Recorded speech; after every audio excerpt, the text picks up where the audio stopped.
Hi friends. ஒரு இடத்துல ஒரு பெரிய காபி ஷாப் இருக்கு. அந்த காபி கடையில காபி குடிச்சா செம்மையா இருக்கும். அதனாலயே இங்க கூட்டம் வந்து அல்ல மோதும். அப்படி இருக்கும்போது ஒரு நாள் அந்த காபி கடை ஓனர் வந்துட்டு கல்லாப்பட்டியில உட்காந்துருக்காரு. முன்னாடி பார்த்தா ஒரு சவ ஊர்வலம் வருது. 2 பெட்டியிலே 2 சவம். இவருக்கு ஒரே ஆச்சரியம், என்னடா அது ஒரே நாள் எப்படி 2 பேர் இறந்தாங்க அப்படின்னு சொல்லிட்டு பின்னாடி பார்த்தாங்க. அப்படி கியூல வர்றாங்க. அந்த சவ ஊர்வலத்துக்கு வர்றவங்க அழகா ஒண்ணு பின்னாடி ஒன்னா கியூல வர்றாங்க.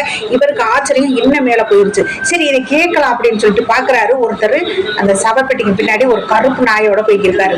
இது என்னது நாயும் முடிச்சுட்டு போறாரு இந்த மனுஷன்ட்டு நேரா போய் அவர்கிட்ட கேட்கிறாரு, சத்த நெல்லுங்க, இது எப்படி ஒரே நேரத்துல 2 பேரும் இறந்தாங்க, யாரு இது, ஏன் இப்படி பின்னாடி இப்படி கியூல அழகா வந்துட்டு இருக்காங்க அப்படின்னு சொல்லி உடனே அந்த நாய் பிடிச்சிட்டு வர அவர் சொல்றாரு, பதறாதீங்க, முன்னாடி பொட்டியில போறது என் பொண்டாட்டி, பின்னாடி பொட்டியில வர்றது என் மாமியாரு அப்படின்னு. இவருக்கு ஒரே ஆச்சரியம், இப்படி 2 பேரும் ஒரே நேரத்துல இறந்தாங்க. ஓ அதுவா, இந்த பாருங்க இருக்கு இந்த நாய் என் பொண்டாட்டி